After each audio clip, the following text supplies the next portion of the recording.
How many rights you is uprising? Rastafari call we so we come. Mali children rise. How many rights you there uprising? Capleton rise. And David Oshu is uprising. Would you rise? How many rights you is uprising? Rastafari royal children come with liberation war. Whoa, chant war. Rasta man chant war. Whoa, chant war. The liberation war. Whoa, chant war. Rasta man chant war. Whoa, chant war. You check this out. Never go get feet, Jah no tomorrow. Cause them no praise Jah none today. Never go reach Mount Zion. Cause them now Selassie I way. Yeah. Never go get feet, Jah no tomorrow. Cause them no praise Jah none today. Never go reach Mount Zion. Cause them now Selassie I way. You say this heart of fire. For all of the people when no see the emperor. And now a message from Maoist Bernie Sanders.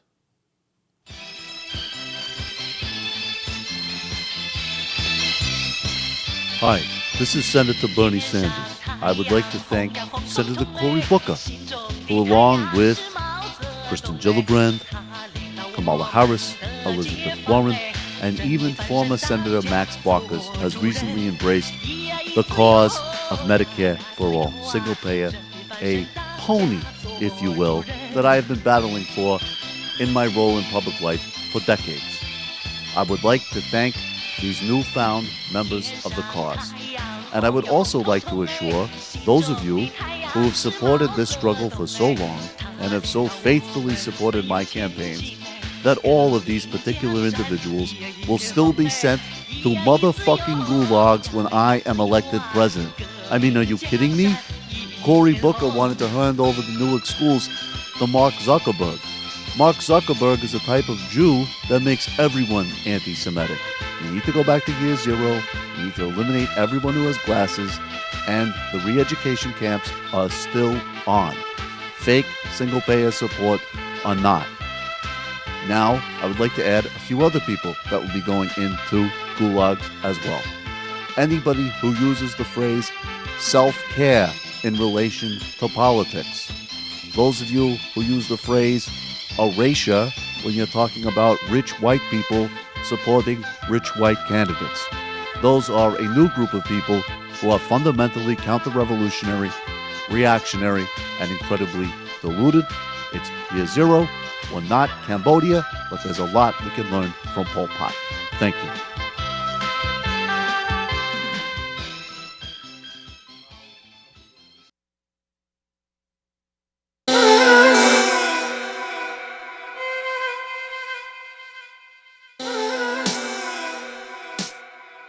Welcome to the Michael Brooks Show. I'm Michael Brooks, broadcasting live in Brooklyn with super producer Matt Leck, super producer David Slavic. David is not here. Matt is. Matt, how are you? Excellent. Excellent. We're on task here. Bhaskar Sunkara, Michael Brooks Show crew regular, founder of Jacobin Magazine. He's going to be joining us later. Brittany Sneers of the Progressive Mometics Institute. She's going to join us and talk about that Merry Prankster movement on Twitter. And Katie Halper will be joining us later as well. That's Brittany Steers from the Institute for Progressive Mometics. All that and much, much more on today's Michael Brooks Show. Bhaskar and I are going to be talking about socialist strategy now, what Ta-Nehisi Coates gets right and wrong in his really influential new column and essay, and how it relates to capital. He'll be joining me in about 25 or 30 minutes or so. And we're going to start up front with an explanation of why Steve Bannon is still the president and why he is the only modern Republican strategist who is willing to be honest about what the Republican Party is. The Republican Party is the party of white identity politics. The reason that I always had no doubt that Donald Trump would secure the Republican nomination was for two simple reasons that he intuited and has been amplified by Steve Bannon, who has now emerged in all of his bloated, grotesque glory for a 60-minute sit-down with Charlie Rose. Donald Trump campaigned across the Republican primary saying two distinct things.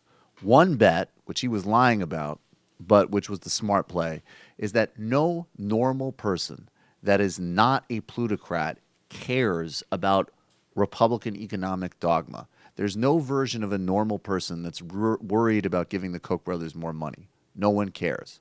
Republican voters who are not ultra wealthy are motivated by religious identity issues and racial identity issues. Donald Trump appealed to them by saying, actually, I'll be honest with you that the present economic framework and Republican orthodoxy isn't working for you, and I'll drop the subtext and be a straight-up xenophobe. That's the Steve Bannon strategy. And Steve Bannon is threatening Republican leaders with primaries and with destroying their careers if they don't get on board with the agenda. And he is right.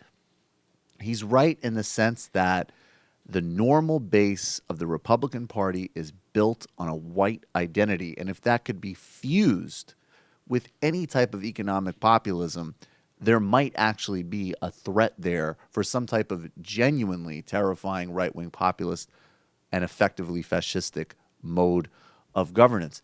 And obviously, none of this starts with Trump. None of this starts with Bannon. Think about George Bush Sr., who's everybody's idea of a sober, buttoned-up, respectable Republican. I'd like to play some sound now from the late 80s of George Herbert Walker Bush's main political strategist. This is Lee Atwater explaining in a off-the-record conversation how Republicans use racial discourse, and you'll see the through line with Bannonism today. Here's how I would approach that issue as a statistician or a political scientist, or no, as a psychologist, which I'm not, is how abstract you handle the race thing. In other words, you start out, and now y'all aren't quoting me on this. I won't hear it. You start out in 1954 by saying nigger, nigger, nigger. By 1968, you can't say nigger. That hurts you, backfire. So you say stuff like forced busing, states' rights, and all that stuff. And you're getting so abstract now, you're talking about cutting taxes, and all of these things you're talking about are totally economic things, and the byproduct of them is blacks get hurt worse than whites. And subconsciously, maybe that is part of it. I'm not saying that, but I'm saying that if it is getting that abstract and that coded, that we're doing away with the racial problem one way or the other. You follow me? Because obviously sitting around saying we want to cut taxes, we want to cut this, and we want is much more abstract than even the busing thing, and a hell of a lot more abstract than nigger, nigger, you know. So any way you look at it, race is coming on the back burner. So I play that because you have two through lines in Republican politics.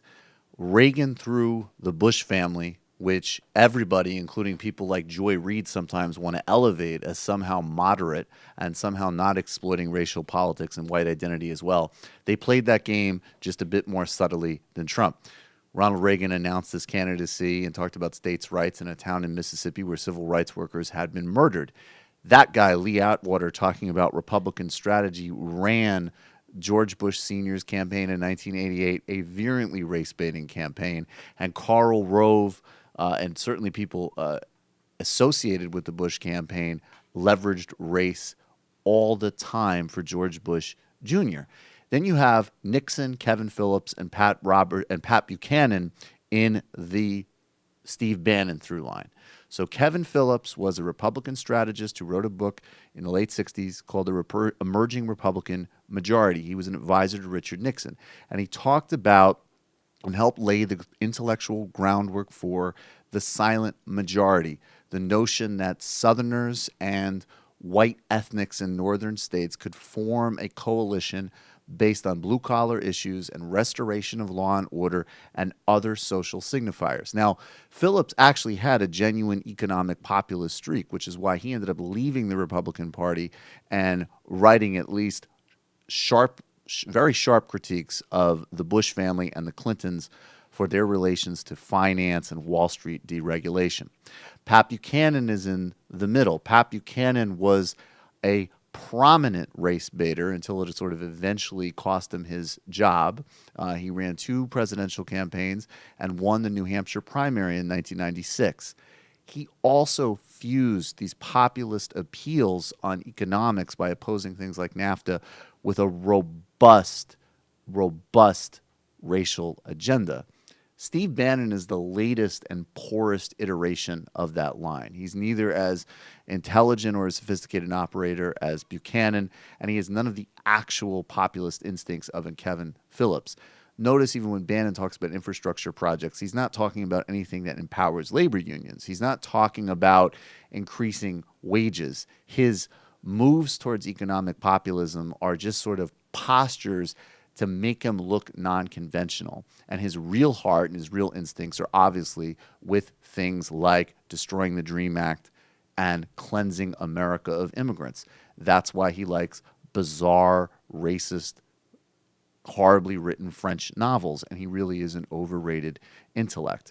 But that through line of mainstream Republican politicians leveraging the Lee Atwater strategy to do the same thing, but in a purely cynical basis because they recognize what they have to do to leverage their base, and then they go and pursue their elite economic agenda, is one end, and that has dominated the Republican Party. The Phillips through Buchanan to Bannon end is another sort of strain, and it will at least pretend and sometimes do a bit more economic populism while completely throwing off any pretend moderation on racial and social issues. And that appears to be Trump's instincts, such as they are.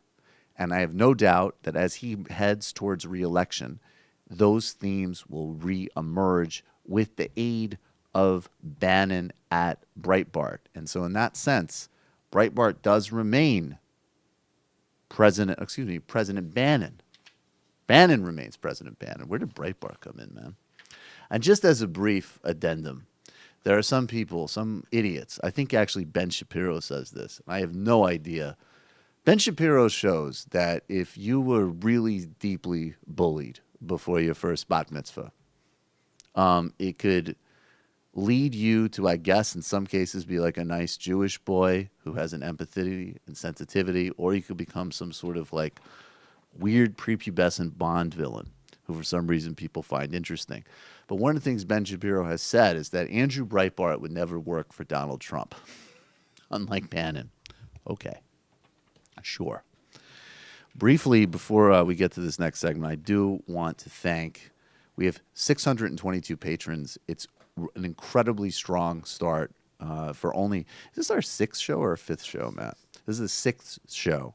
On Sunday, I did a primer, illicit history of Mike Hanna, who's a former CNN Jerusalem bureau chief and an independent journalist operating inside apartheid South Africa. We talked about journalism in apartheid, how it reflects dealing with journalism in any authoritarian context, and then the specifics of the fall and the transition out of apartheid, and covering the first election that brought Nelson Mandela to power this Sunday. Bhaskar Sunkara and I, on the 1917 revolution, were defending the Bolsheviks a little bit and going deep into the history of what actually happened there and how it also set the template actually for some of the failures of later 20th century revolutionary projects. We're also releasing daily briefs, or releasing original pieces of writing. There is a lot you get at the Brooksy level. That's $8 a month. Do it up. Join 622 other people at Comrade level and above. First of all, I know at Show Crew and Brooks Brother, we're going to be reaching out to you soon to give you those voicemails with the impressions of your choice. And then Comrade and above, we're starting a series of phone training sessions. The first is going to be with David Slavic, who trained in Marshall Ganz's organizing techniques, and we're going to do a organizing for all of you.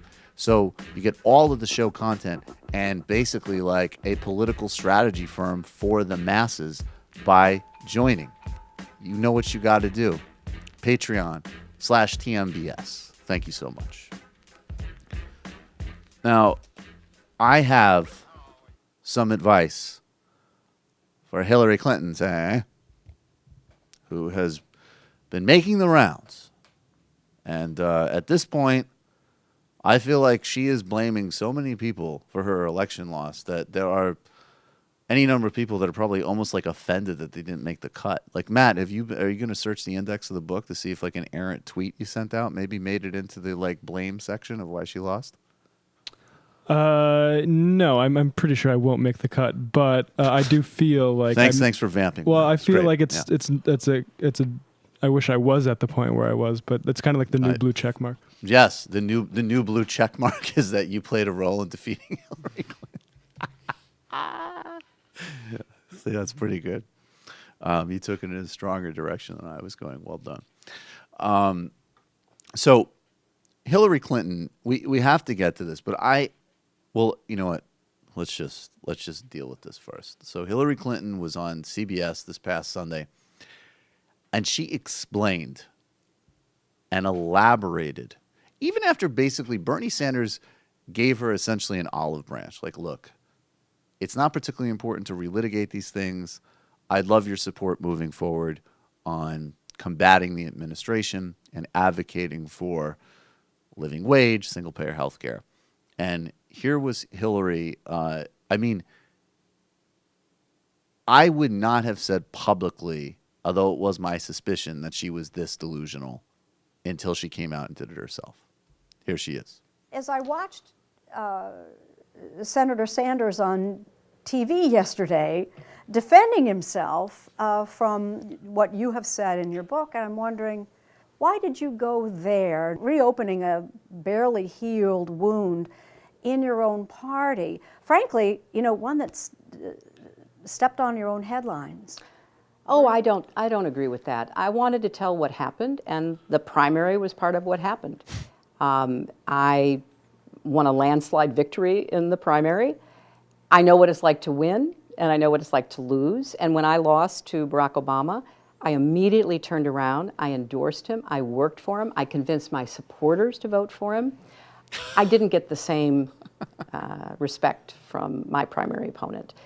And a lot of his supporters continue to harass and, really go after my supporters all the time. And that feeds in, I think, to the whole sexism and misogyny part of this campaign. I had large groups of supporters who had to be private because if they lifted their head up online, if they were, responding on a YouTube comment chain or on Twitter to something, they were just attacked, and the attacks were so sexist about, well, you're supporting a woman because you're a woman, and it just never really got to the these facts. are the Bernie bros, so well, yes, right? And they're still out there, and and I also make the point. Look, Why give them material? Why not let them concentrate on the Trump administration? Well, I'm concentrating on the Trump administration, and I am proud to be a Democrat. I've been a Democrat for decades. I have supported Democrats. I've worked for Democrats. Bernie's not a Democrat.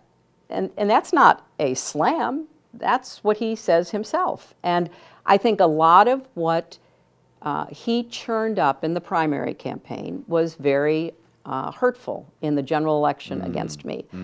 And I see him doing the same thing. I see him, with his supporters. He doesn't disown the things they say about, some of my favorite Democrats, people like Kamala Harris, who is out there speaking up and speaking out, and she's being attacked from the left. Enough. If you don't want to support Democrats, then go somewhere else. Okay. Wow. All right. Let's work this backwards. First of all, Kamala Harris has already demonstrated more political intelligence than Hillary Clinton ever has by actually responding to the environment, not simply reducing it to broad, baseless charges of really important supporters. That's why she's moved in the right direction and co-sponsored Bernie Sanders on single payer, and we'll see how she continues to evolve. Then this notion that articulating the material conditions of people. This is why this matters. I mean, honestly, if Hillary Clinton was just off retiring and, had some errant complaints or whatever, that's fine. Who cares? Let's move forward. But this notion that the first politician in modern history in America with anything resembling a broad mainstream platform who articulated the reality of material conditions for Americans and then actually gave a real explanation of why, rooted in systems of inequality, rooted in systems of exploitation, and had a natural response because he was speaking in an accurate way to people's conditions. This wasn't a new brand proposition. It wasn't a new way of framing. It wasn't a new data analytics. It was your wages are down. You can't get health care. It's wrong that things are designed as they are, and I will correct them.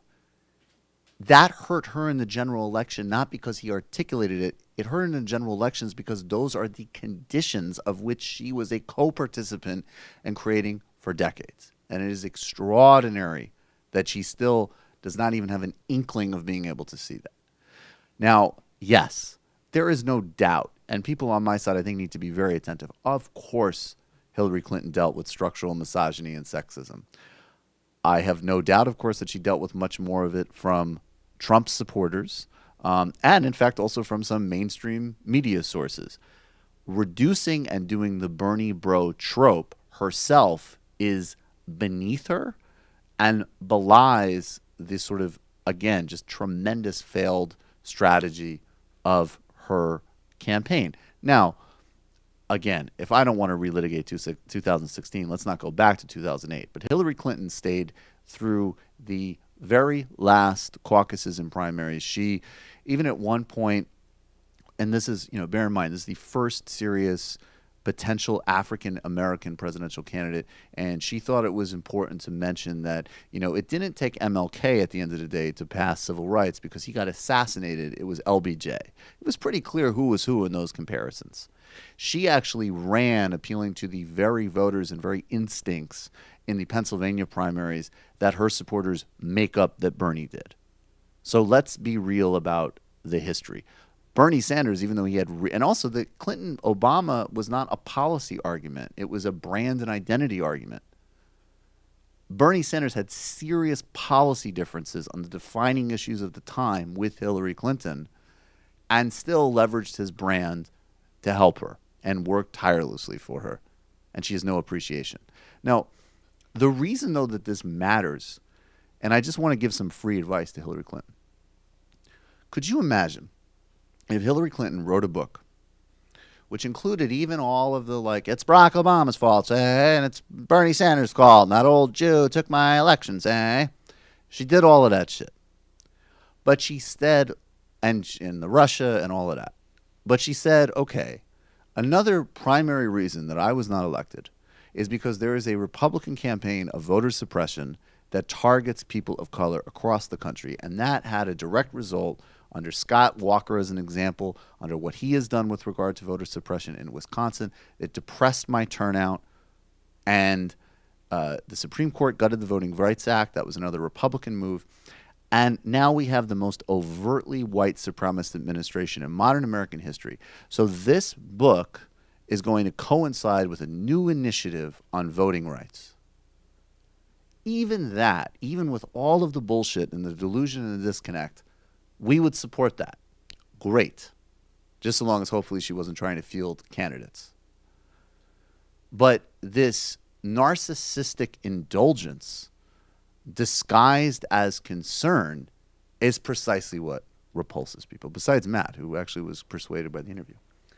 Yeah, I wanted to say, I'm not saying that what she's doing is productive, but I do think people should hold off on the criticism that why can you do this now? How can we fight when we are supposed to be focusing on Trump? Because that's always what's put back at us, right? Right. No, we can focus on everything at exactly. once. I think she's coming from a sign of weakness. It's funny that she name drops Kamala Harris on the same day that she co-sponsors Bernie's bill. Right. She's coming from a sign of weakness. I think, she could be routed out of politics, hopefully in the next couple of years, because the reaction to this and the Verrett thing, No, everyone hates her. Yeah, and it's kind of depressing, and that's why, that's like the other great irony of Verity is that this nerdist assumption that politics is some type of like Jeopardy contest of facts is ironically being leveraged to create a safe space for people who have a personality cult around Hillary Clinton. And yes, if we sort of puncture the policies that actually matter and discard them and gut them, then it's like, look, fine. Maybe there's always a contingent of people who are fans of Hillary Clinton for whatever reason, some legitimate, some ridiculous, and then they can kind of go off and do their thing. I mean, it is striking to me that like her saying that about Kamala Harris does not particularly help Kamala Harris. And that is striking. And it is striking that Hillary Clinton is still less popular than Donald Trump. And I say this as a guy who voted for Hillary Clinton, who the notion that you would want some type of accelerationist thing or think that Trump was worse than Hillary is fucking delusional. Trump was better than Hillary.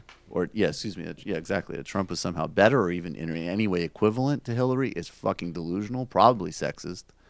And after 8 months of these motherfuckers, that they have not created enough buyer's remorse, that she still has 30% approval rating relative, and Trump is in the mid-30s, I believe. That is amazing. And really not good in a certain sense. We're going to take a brief break. We'll be back with Brittany Sneers. We're going to get a memetics update. And then Bhaskar. Bhaskar is he's got a bud in hand. He's draining it. He's wiping his lip. He's taping up his knuckles. We're scratching off the serial numbers on the GATs, and we're going to get to business. We'll be right back with Brittany Sneers.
Matt is properly situated with his beer, and we can get back to the program. No, I love it. No, Matt needs a beer.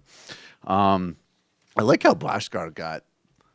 I have one, but I'll take another one, please. That's how alcohol distribution is going to happen. No, after the revolution. Just in a sec. Yeah, I got to finish this one. This is after everybody just comes and communal beer. Just communal beer. Well, what I really like though is that Bhaskar is like very serious about like rebranding socialism. Because I went and I asked for like a fancy Italian beer, and Bhaskar came back. He's just like, got a Budweiser.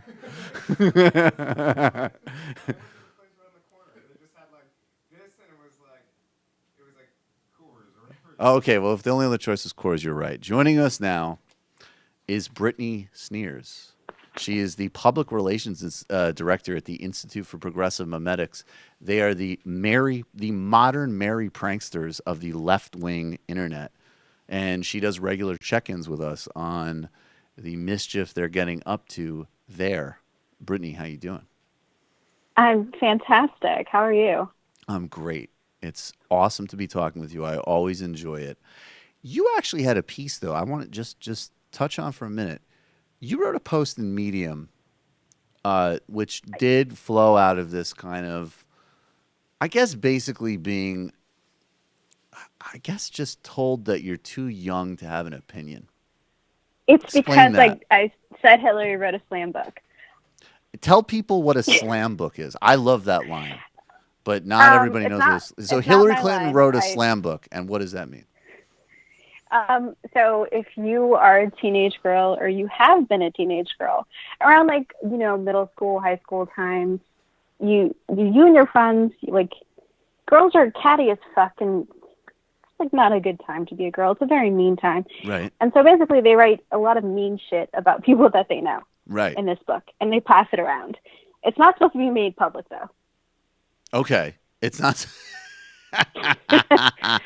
So you're saying is that what this book should have been is like in Mean Girls, they have a secret book where they would sit down and they would be like, oh my God, Bernie like offered a pony. And I could see I'm already going to get a million indignant tweets about even that voice. But Joe Biden said that I didn't talk about the middle class enough, and Barack Obama didn't Barack Obama still wanted to do something about power plants emitting pollution, and somebody tweeted that my debate wasn't energetic, and the Russians and everybody in the world. So basically, she wrote a slam book, and what she should have done is she should have put it all on paper and expressed it, and then just kept it at home, and maybe like Peter Dow and Huma could read it occasionally. Yes. Right. That's a funny line. And then what was the response? I don't know how my tweet storm, because it's basically what it was, made it into center Twitter, but it did. And then I got center a Twitter. lot of yes. That's what I call it. Yes, I like that. I got a lot of really condescending remarks. Some of them geared towards my age. Mm-hmm. I think, I look pretty young. I have really good genetics. Thanks, Mom and Dad. Nice. So everybody assumes I'm like in my early 20s, and I don't know what the fuck I'm talking about. Right. I'm 32. Right. Oh, okay. So Well, you have permission to talk. Yeah, so it's really condescending, and it's super. I don't know why you would want to discourage young people that way anyway. You want them to be involved. These are the people who are going to vote for your candidates. Well, not why would if you want to be so condescending? Losing it to another candidate. Also, I think it does belie that sort of there's a broader rhetorical trope of most elites, which is like, it's sort of like the lines from Sexual Chocolate and Coming to America. Like, the children are our future. Let them lead the way. And then the children say, well, can you do something about my student debt? And they go, shut the fuck up. Right. Yeah.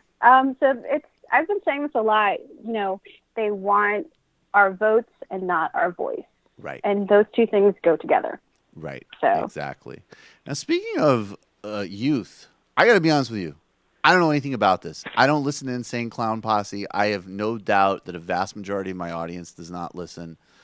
And Matt, and this is not a joke, this sounds like a side comment I would make. Matt actually told me that Juggalos, who are these Insane Clown Posse's like crew, that they have like genuinely anti-fascist politics. But the reason that this is relevant, and I just don't even understand how this happened.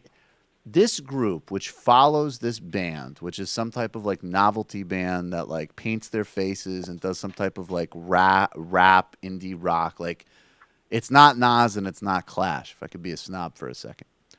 But that their followers, they're people who go to these concerts kind of like, methamphetamine's deadheads, that they've been classified as a gang? Is that what it is? Yes. So I guess they've been classified as a gang, and I want to say something happened to where the FBI might have removed it, but they're not able to get insurance to hold their annual gathering. So they're holding this march on Washington on the 16th, which is this weekend. Right. And I'm going to be honest with you, I'm not like a huge ICP fan. I'm not a juggalo at all. Right. No, you're way too but, classy. But it's really important because at the same time in Washington, it's going to be the mother of all rallies, which is like this alt-right march. And I'm just going to say it. A lot of them are fucking Nazis. Of course they are. So you have like say it showdown and say it between, again. They're Nazis, absolutely. Yeah, you have the showdown between like juggalos and Nazis. So a lot of socialists, democratic socialists, communist people on the left kind of identify with the Juggalos just because of what they represent. They're anti-fascist. They believe in a family and in equality. Mm-hmm. So it's like a brothers and struggalo thing. By the way, I did not coin that term. Brothers in I just picked it up. Struggalo. That's I love it. Brothers in Struggalo. Yeah. So what we're trying to do at IPM is show solidarity with them because, we're behind what they stand for. Right. And we believe in them. So if you can see, like a lot of us have changed our abbeys to be juggalized, or I don't know what the verb is for that. Just say jugglized. Let's not go down that route. Yeah, we're good. We've taken requests right. so that other people can do that and show their support. It's a small thing. It's a really small thing to do. But then, and also again, like for people who might, different segments of this audience, any group that because of any type of even, cultural identification that gets targeted like that has major broad implications. And it's incredibly dangerous. And interestingly, they've been pushed into a broader sort of positive street politics, which is combating fascism. So that's the memetics update for this episode. Brittany, obviously, you'll be joining me again very soon. But that's Brittany Sneers at Blue Purple Rain on Twitter. Thank you. Oh, wait a second. Yeah. Oh, whoa. I can't. I totally failed at my PR duties the last time. Okay, good. So I have to plug the Twitter handle for IPM is at IPM_tweets. Okay. Follow us, become a patron. Sorry about that. All of that. And you are the Public Relations Director at the Institute for Progressive Memetics and a regular on the Michael Brooks Show. I appreciate your time so much. Thanks so much for having me on again. Thank you, Brittany. Talk to you soon. All right, guys. We have one more message. Are we ready for that message, Matt? Yes, we will be. Do we have are we ready in a bit, relatively near future for the pyramid? Yes, we will. Okay. We have one more message, and I don't know if it's possible. I think the music, Bernie's Maoist music was maybe a touch hot for him before.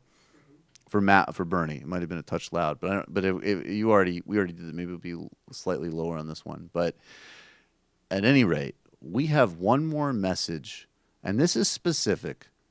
This is Maoist Bernie Sanders responding to Hillary Clinton's last book. While we play this, Bhaskar, can you go get in your chair? Because when we return, Bhaskar Sunkara is going to be joining us. And Bhaskar, get over there now. Put the headphones on because I think you'll want to hear this message from Bernie. You might be a little disturbed by it because you actually are an accommodationist bourgeois Marxist, and not with sort of Bernie's kind of radicalism. But let's play this, and then we will be right back with Bhaskar Sunkara on the Michael Brooks Show.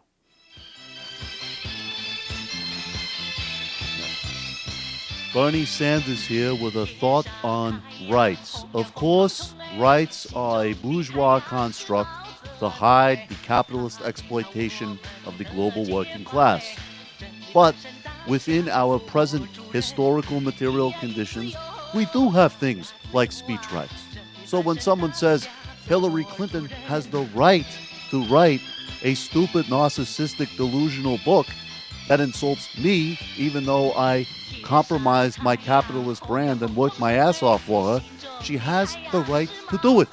Just like Stephen Bannon has a right to be a bloated racist caucus, and hostile, nasty, white, young virgins who misunderstand their position in the class structure have a right to march for white supremacy. It doesn't mean they should do it. And until, as I am president, and all fake bourgeoisie rights are ceded and destroyed in favor of class-based structure, we should exercise discretion. And by the way, Hillary, fuck you forever!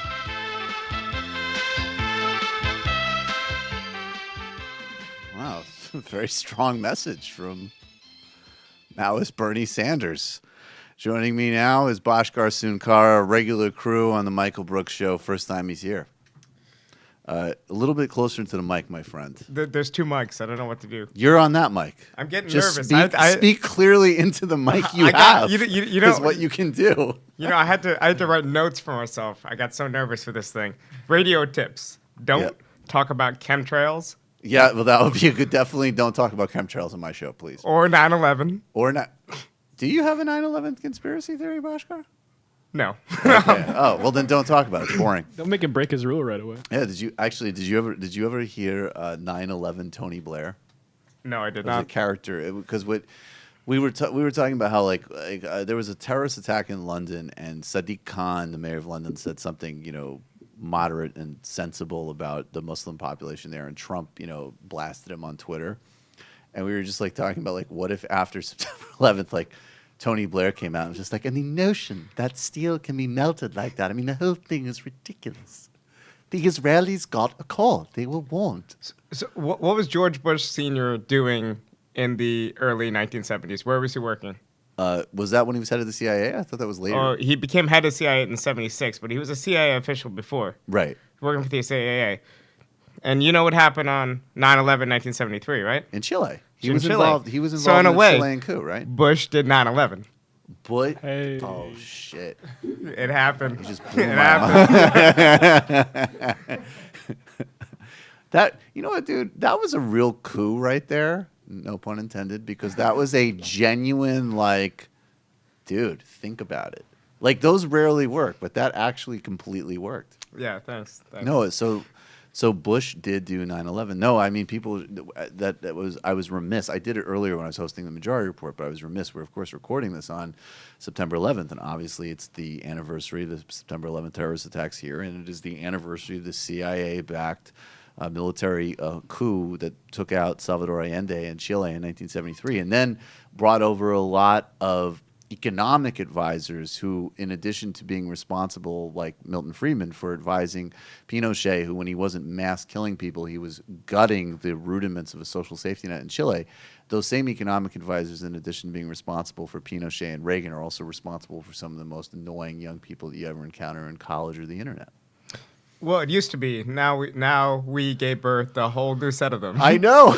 Luckily, they're on our side. I but, know. Right. Well, then on the other side, they flipped from it went from I don't support slavery, but if a state wants to do it, it would be violence to stop them, to I support slavery.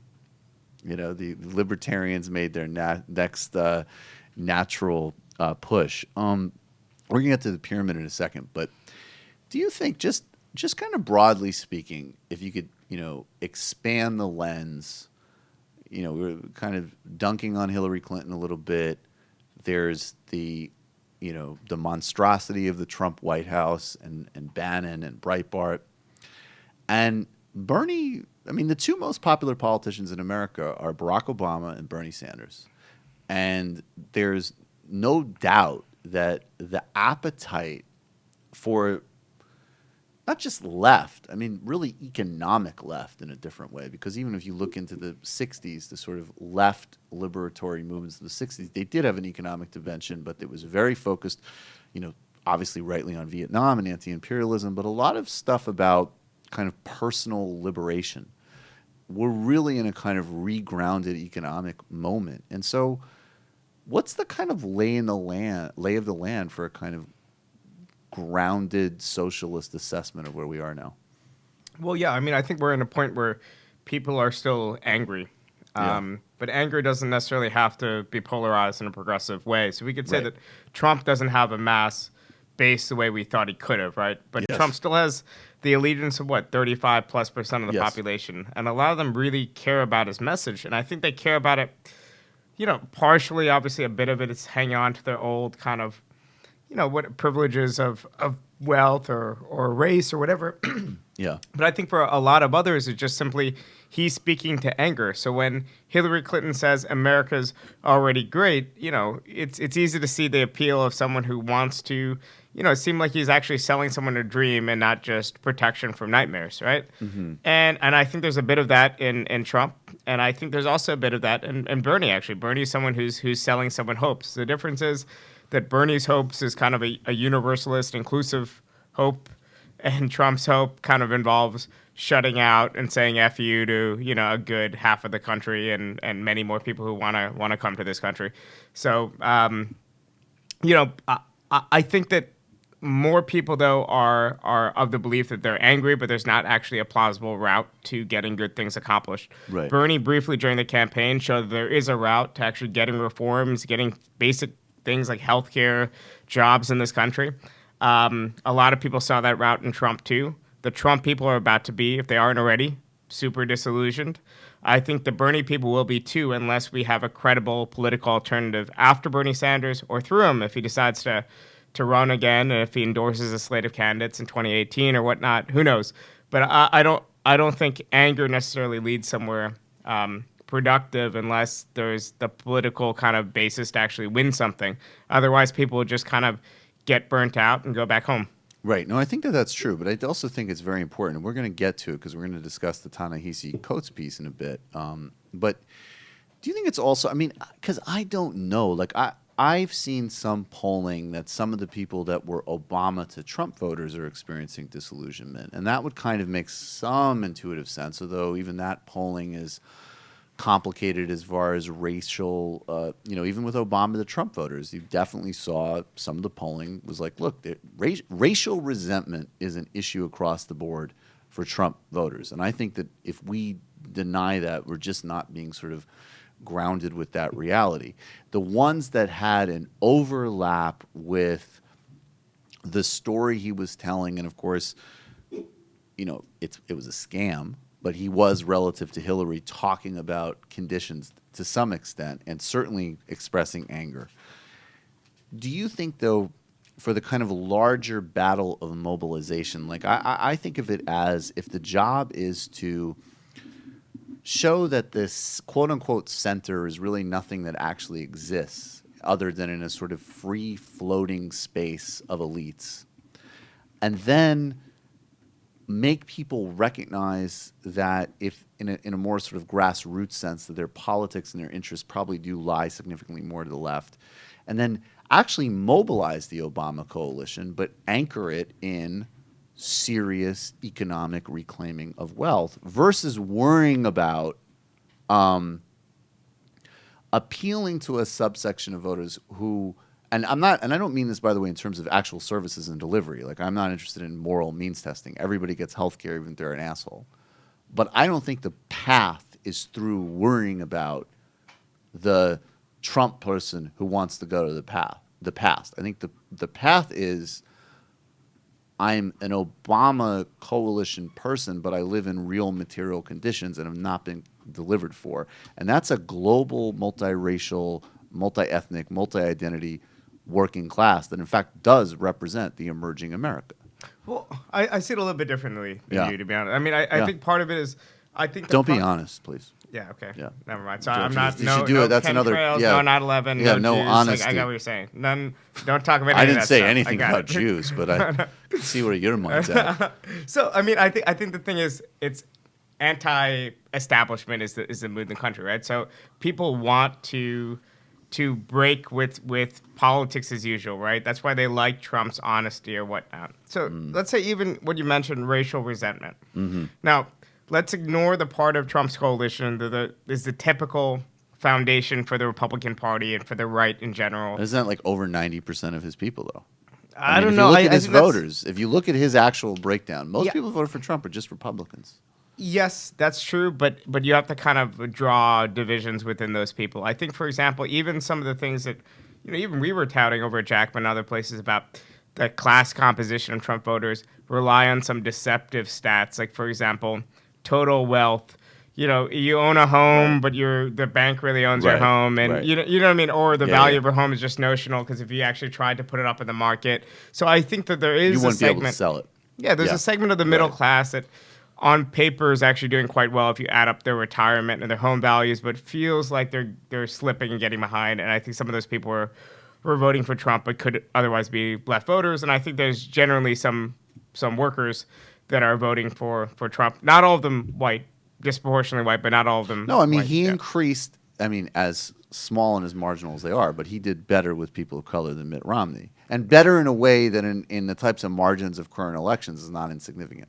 Yeah, and also I think there's something about Steve Bannon's rhetoric that is in a way more xenophobic and worse than irregular Republican rhetoric, but vaguely, at least for a time, was dancing with being less racist. So in other words, there was more of this kind of classic European-style xenophobia and less of the particular anti-black rhetoric of the Republican French-style Party. bigotry. Exactly, It's French-style French-style bigotry, not Reagan bigotry. Spell it out, French-style bigotry for people. Or I can't. Oh, you go ahead. You do. Well, just the French-style bigotry being the notion that the French colonial system was not as... I mean, obviously, race and skin tone matter everywhere if you're doing racism and imperialism and colonialism, but they had much more the model of if you conform to a set of cultural ideals, they're less specifically hung up, at least ideologically. I mean, I think, again, practically, obviously, is another matter than the actual sort of specifics of that identity. And I think you're right. The Bannon, and he did this in the Charlie Rose interview, he made that real line. If you're not a citizen, we have no compassion, respect, interest, we don't care. But if you're here, and he said, and I don't believe him, I mean, the guy, you look at Breitbart. Breitbart is absolutely fueled on racism, xenophobia. It's just not debatable. But his public positioning was, if you're a citizen, and he said that, he goes, and by the way, that goes across race, religion, and sexual orientation. He said that on Rose. So that's at least how he wanted to position that. And that is an important distinction for also, understanding what they're trying to do. Or also beyond that, you start a big jobs program and you cut down on immigration.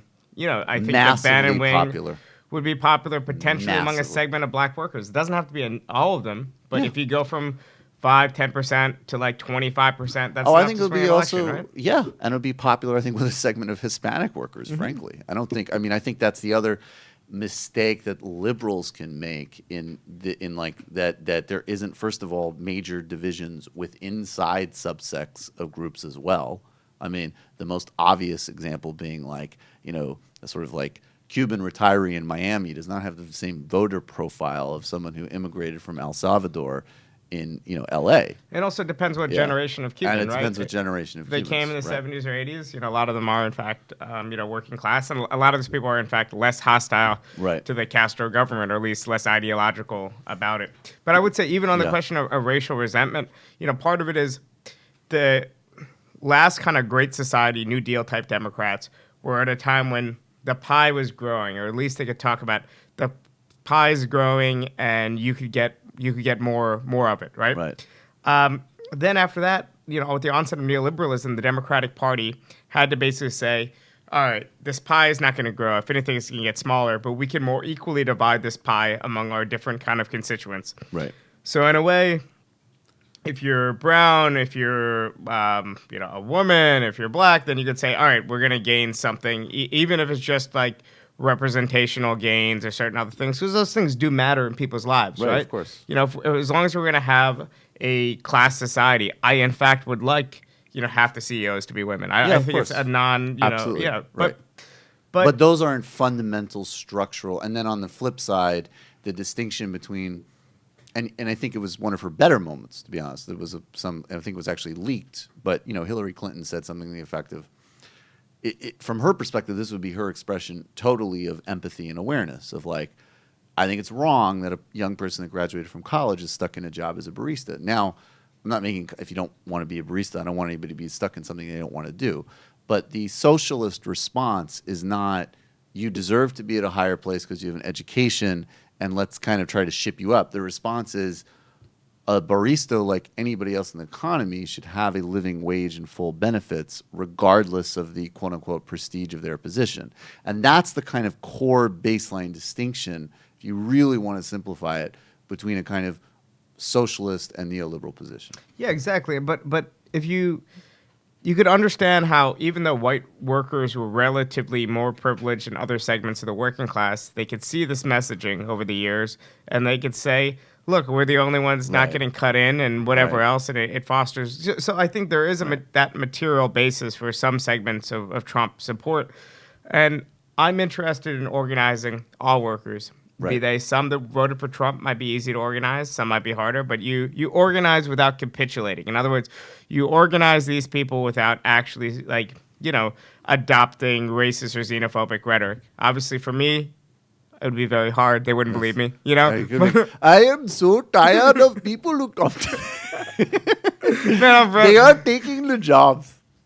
Sorry. Exactly. I'm appealing to Trump voters right now. Let me do some organizing. Okay? Jesus Christ. You're appealing to Modi voters, maybe. But Bhaskar Sunkara has never practiced yoga, okay? He never took prasad before he launched Jacobin. He's trying to destroy the Hindu Sangha from inside. You know what? I've never eaten beef before. I've been a communist since I've been like eighth or ninth grade, and I have never eaten beef. Still, That's real. Yeah, it's true. That's real. But so maybe you wouldn't get. Then you could just get briefly detained by a Modi government. Yeah, I could get roughed up a little. Yeah, bit. just a little bit roughed up.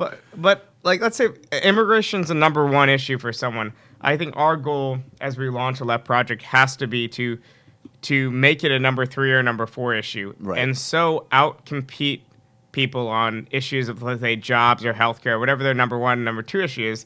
They're like, well, you know what? I'm going to vote for the dirty Reds, even though they're really bad on immigration. Or I don't like them on XYZ because they're so good on the other things. And then over time, getting people in the same tent, you think that you can make inroads in these things. So you don't capitulate.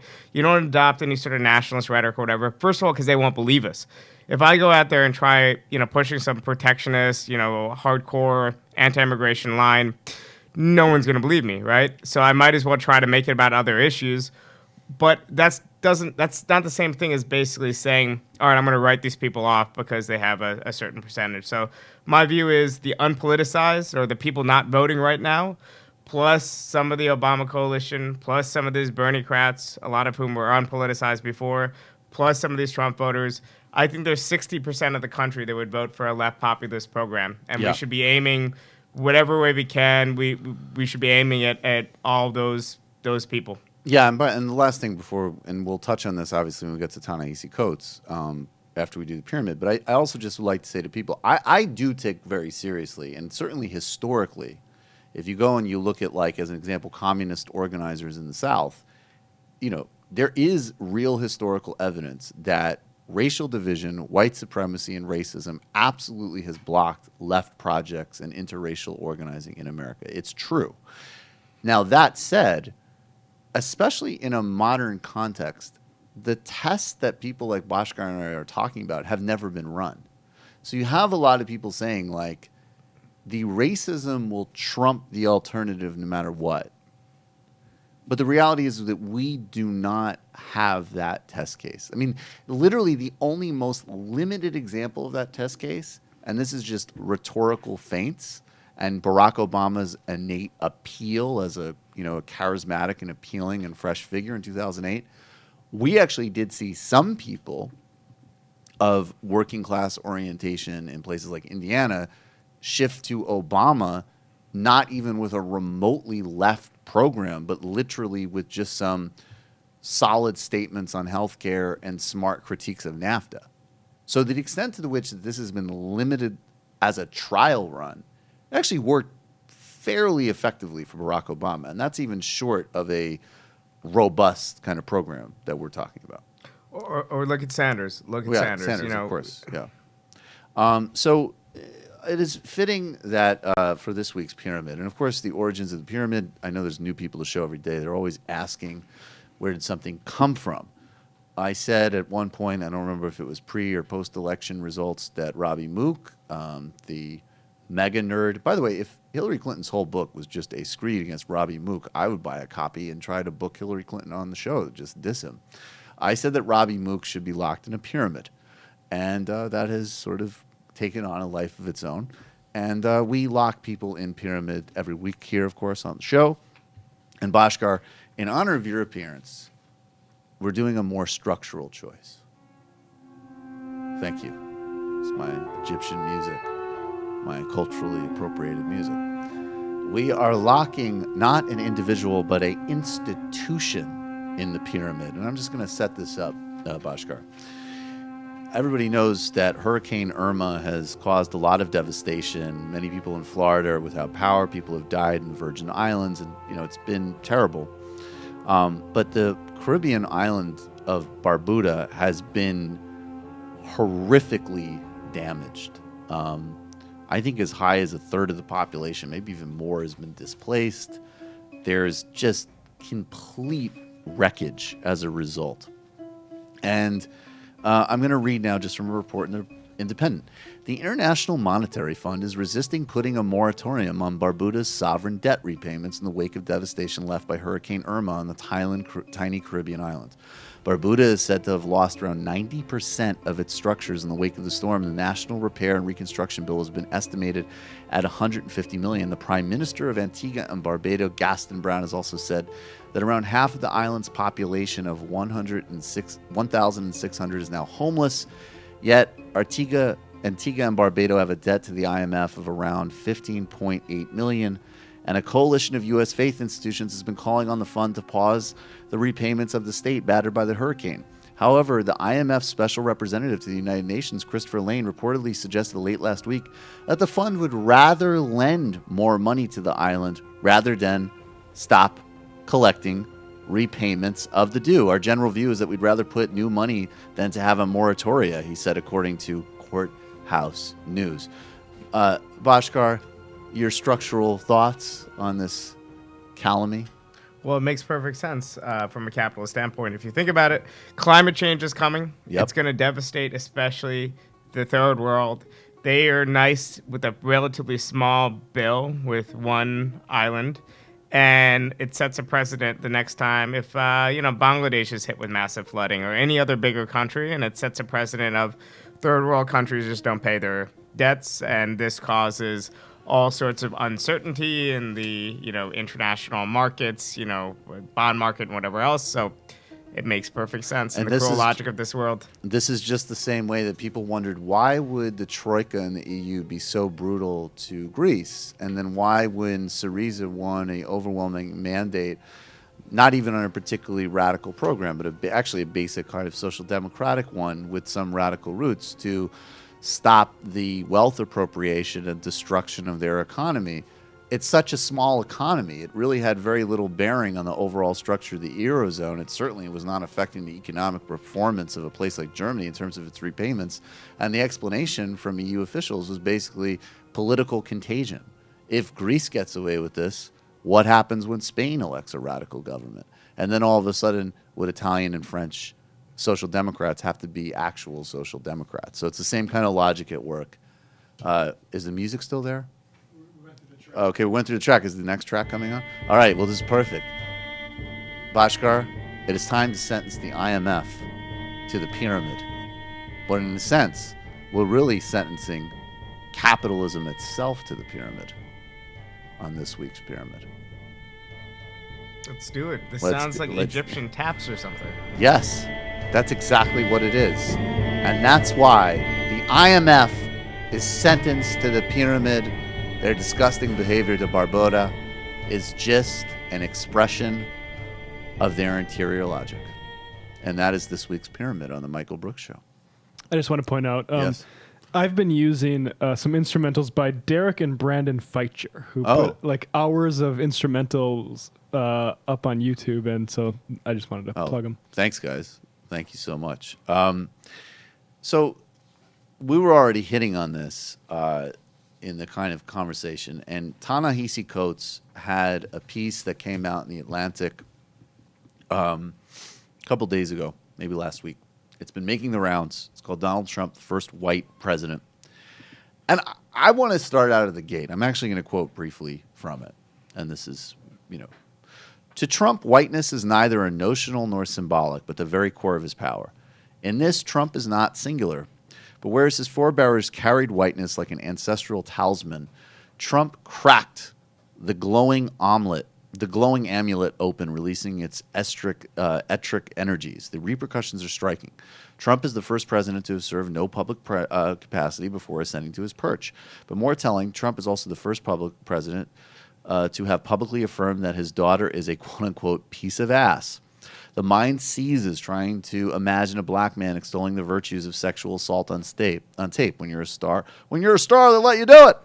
Funding off multiple accusations of such assaults, immersed in multiple lawsuits for allegedly fraudulent business dealings, exhorting his followers to violence, and then strolling into the White House.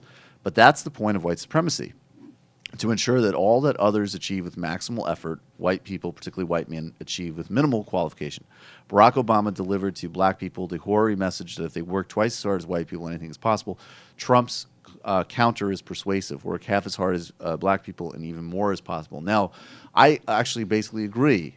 The only distinction I would add is just as we could never imagine a black candidate getting away with what Trump got away with, we could never imagine anybody that wasn't a trust fund baby getting away with what Trump got away with. Or just any other white person. Or just any other white person without tremendous means. No, just any. I mean yes, there are some very specific. I couldn't imagine, Buffett and Gates getting away with it. No.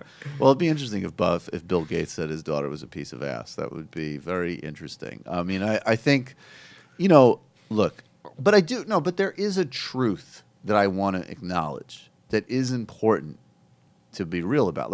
There is something profoundly, innately offensive and disgusting and obviously profoundly racist that we follow up a historical, just purely political accomplishment of President Obama.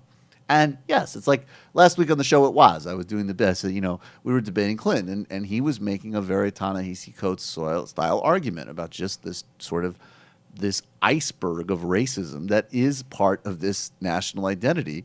And I said, Waz, you have a point. I mean, Obama had to chew Nicorette, and I could basically say, I want to fuck my daughter, and I get to be president. There is some truth to this. So, I mean, I guess I'll take your take on that, but I just kind of want to set the template, not to cover myself, but because honestly, I agree.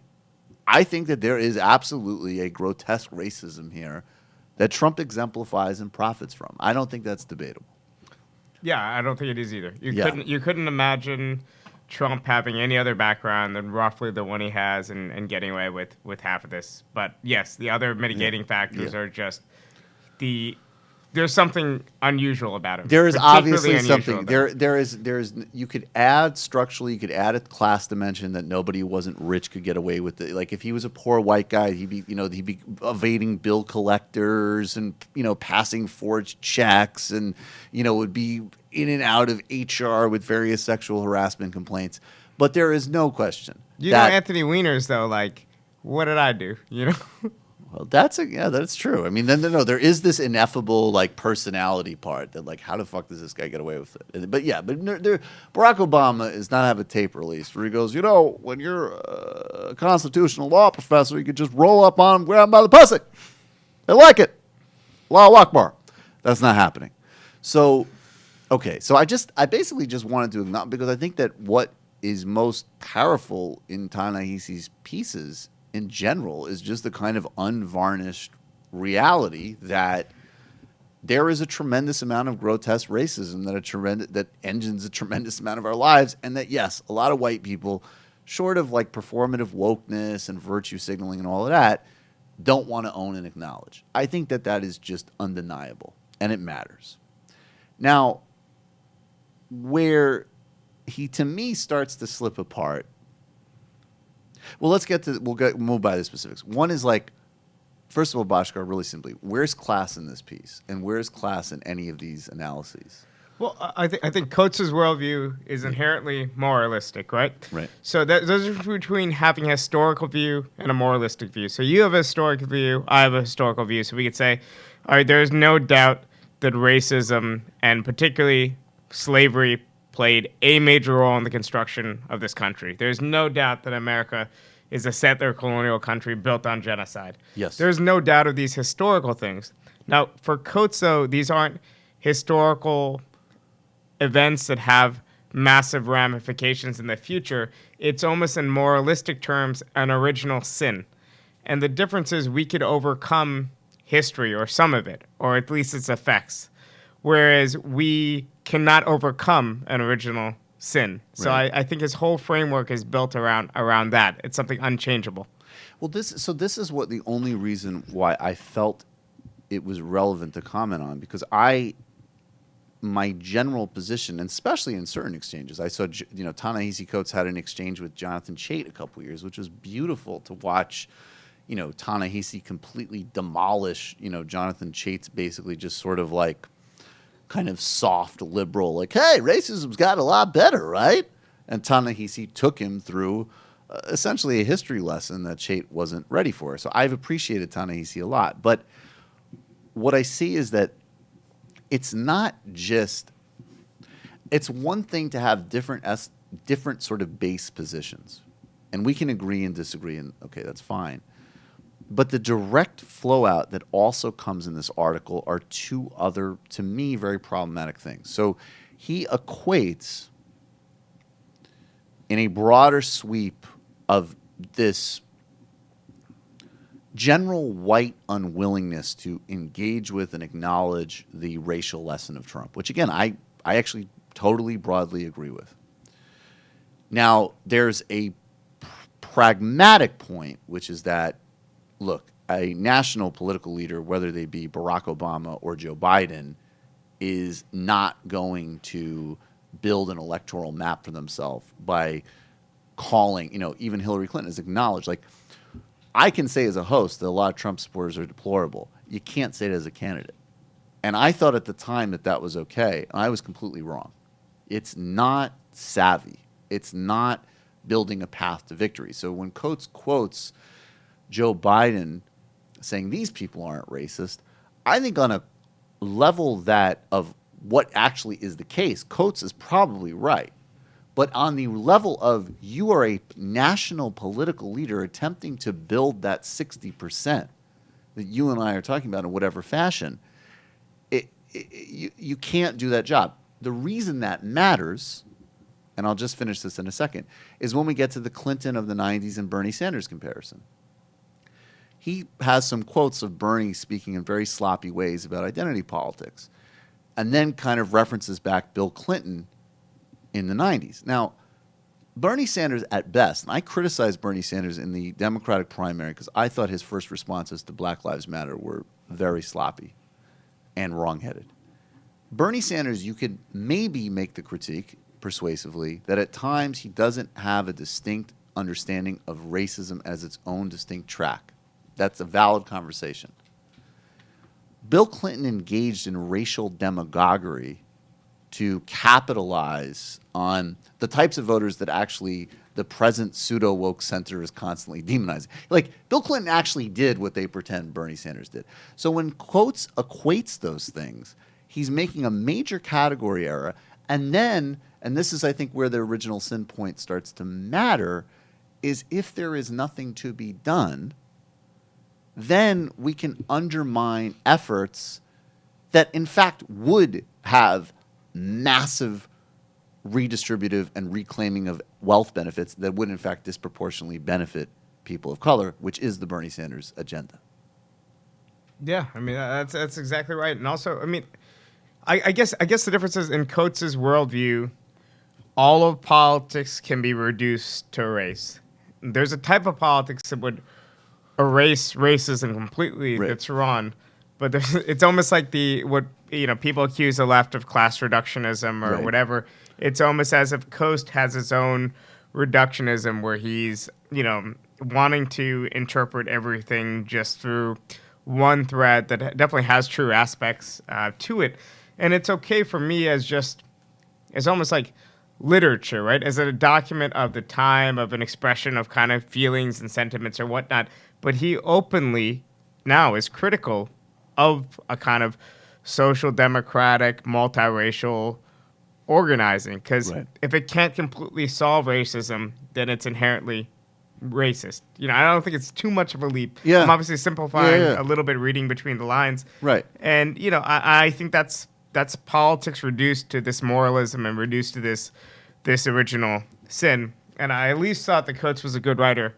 And I thought so up until about 5 minutes ago when you read that out loud. Because it reads much more convoluted than out loud than it does when you're kind of reading it on the page. But, well, you're in the sort of trance. Yeah. But I mean, so what? I think one of the reasons that I do so much work, and we just did the illicit history on apartheid's fall, is that it seemed to me that the ANC and it's radically different historical conditions. But the ANC coalition, at its best, in conjunction with labor unions, in conjunction with the South African Communist Party, they really had a model of struggle which did three things in a context that is radically different, but also, especially given American history. I mean, we certainly have had times in America, certainly the South through the 1960s, which we could certainly describe as American apartheid without a doubt. And obviously, They learned from us. they learned from us, exactly. And obviously, the remnants and the ongoing legacies are clear in prison and policing and, in every manner of structural.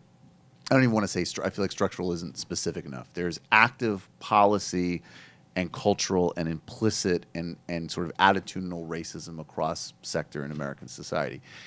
The ANC was able to do resist apartheid and the specific racial implications of that, honor that it was an African liberation movement, but at the same time have a incredibly shrewd and very effective strategy that they explicitly called non-racialism, which allowed them to have a multiracial fighting and revolutionary force. And then through the Communist Party link, did see waves of liberation. It didn't happen in governance, but in the revolutionary period, there was definitely an understanding that whether it was some type of softer social democratic redistribution model or a more radical one, that of course the structures of racism and capital were closely aligned. Where is at least our mode of discourse that can ape that, so that we don't get into this losing battle where, and this is assuming people on both sides of the equation that are, in good faith. And that is the difference. I think a lot of us on the left are in good faith, even if we have blind spots and fuck up. I don't know many people on the left who really do want to negate racism as an issue. But the question is, what role does it play in your politics? For me, anti-racism is an important component, but it's more a component that's useful in organizing. So, for example, you push your demands and you try to say, all right, we want to have a jobs program. We want to have universal health care. We want to have this thing that is generally of interest to workers of all backgrounds and races. And in fact, for a lot of people, they're not just narrowly conceiving themselves in racial terms, right? So often people on the left, just like Hillary Clinton, will use the word like white working class as if it's a super coherent group of people. But anyone who's actually been in, communities like that in much of the country will know that they're in fact a lot more desegregated than like the suburbs, right? Right. So you get people behind this actual thing, and you're selling them just on a positive hope for the future. Then you resist racism if it crops up, and when it crops up. So in other words, if you're engaging in labor organizing, and white workers are paid a little bit more, and there's some sort of attempt by some white workers to shoot down a provision that would just disproportionately help brown and black workers or whatnot, then you need to deploy a form of anti-racism. Right. But the version of the anti-racism that a lot of the left wants to engage in is an anti-racism where before you could even do political struggle, before you could even do organizing, you have to yell at white people for 20 years. It's like we need to engage in this ideological struggle disconnected from anything else in order to soften the terrain so these people will even be ready to engage in a Fight for 15 campaign. But isn't that the key question? I guess the key question, if I'm being, is there's one side of that argument. Like, so the Hillary Clinton side is she'll adopt that, and people of that ilk will adopt that position just as they would adopt, borderline the bell curve in the 1990s. They don't want the Fight for 15 agenda. They don't want a social democratic robust agenda. There's other people that would say, and including, I think, on like the topmost end of sophistication, and he doesn't make this argument exactly, but say someone like Bill Fletcher, who has very serious leftist and labor politics, but also really would diagnose, racism as the impediment. Like I guess the distinction being like, yes, like there is totally like Twitter call out college campus dumb politics, which is almost fetishizes. It's almost like it's actually more important to do, an assessment of why, like, like Cheers didn't like give voice to like abortion rights or something, and that's actually more important than labor union struggles. There is that kind of stupid politics. But then there is the Bill Fletcher of like, can that literally be done? Can you reach that? Can you do the type of action you're talking about without more work to uproot that in the culture? Yeah, I mean, I think that's Yeah. I actually think you're slightly mischaracterizing some of Bill Fletcher, but but let's say that tendency though, I think that's a real tendency what you're describing though. So if or not what Bill Fletcher would agree with, I shouldn't use him as a name. Fair enough. But I would say that fair enough. I think racism is a impediment, not the impediment, if that makes sense, right? I think racism's a factor in why we're weak. But if you wonder why the U.S. is a very weak left and working class movement, I think it's simply because capitalism is uniquely powerful in the U.S. We're going up against the strongest, wealthiest, most stable and powerful ruling class in history. Therefore, we've been battered down. We lost a lot of battles. Racial divisions certainly haven't helped, right? All these other things certainly haven't helped. I don't put a major emphasis on it in my own reading of history, but that's I like to think that if I'm open to reading history differently. In other words, if I saw something different, I would. But I would say this: there's a certain way in which people who advocate for, let's say, something like reparations, right? Many socialists advocate for reparations, many don't, right? So Coates, one of his criticisms of Sanders during the campaign was that Sanders was not in favor of reparations, or said that it wasn't possible. Now, I happen to think that a lot of these debates focus around something that, is actually quite a bit less radical than what Sanders was supporting. Right. So in other words, if we did have, let's say, a sweeping social democratic program that gave a jobs guarantee, that gave health care, that equalized educational outcomes, that did all these kind of other things, that would, in effect, transfer a massive amount of wealth from disproportionately white, wealthy people to disproportionately black and brown, poor people. And in itself would be way more sweeping than a direct cash transfer or whatever else reparations would mean. I think the problem with Sanders was he didn't phrase it that way. He didn't say, I'm not for reparations, but I'm for something better. I'm not for reparations, but I understand the particular and important needs of the black community and that black workers at the bottom of a labor market and they can't move up in it. He didn't rhetorically describe it well enough, but on some of these issues, like, it becomes like people are hung up on issues that are essentially kind of seem like parlor issues, right? They seem like kind of things we could float and we could have a spirited debate on reparations or whatnot, but it doesn't actually register in the actual political discussion that's going on there. Right, because there is also, and the other important distinction I think that I feel very strongly about and want to draw is that there is a radical difference between saying, like, because Coates' intervention in the primary really annoyed me because first there is this broader perspective that you're talking about, and that's a worthwhile debate, right and left, inside the socialist movement. I don't have a strong opinion on that in some ways, one way or another. But first was that, all of these Clinton people were sharing that article, and it was like, wait, did I miss like the Marcus Garvey section of Hillary Clinton's campaign website? Like, what? Like, you're using a supposedly really radical position to aid the more right-wing candidate, which is a very frustrating, and that's the other sort of practical. And then the third thing is, and look, this is just the blunt political reality. Coates called Sanders out. The framing of the reparations piece was that Sanders goes around the country saying that we need to enlarge our political imagination and sense of what is possible. But the reality was that Sanders, the issues he was identifying were issues where you could basically say like 80% of the population supports this. It doesn't happen because plutocrats don't want it.